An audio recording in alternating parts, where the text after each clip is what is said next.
Here I've got Samsung Galaxy S20 Plus, and let me show you how to turn off this device. So we have two methods. Let's start with the first one. Just tap on power key and volume down key and hold both keys all together. And now just select power off option right here and click on it one more time to confirm that you would like to shut down your phone. And that's it. It has been switched off. Then let me turn it on again. And we will come along with the second method.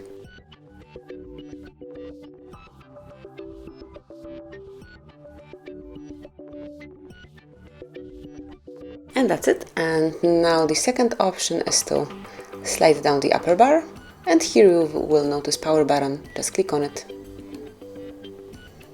and then select power off. So now it's just the same menu. Confirm it by tapping on power off,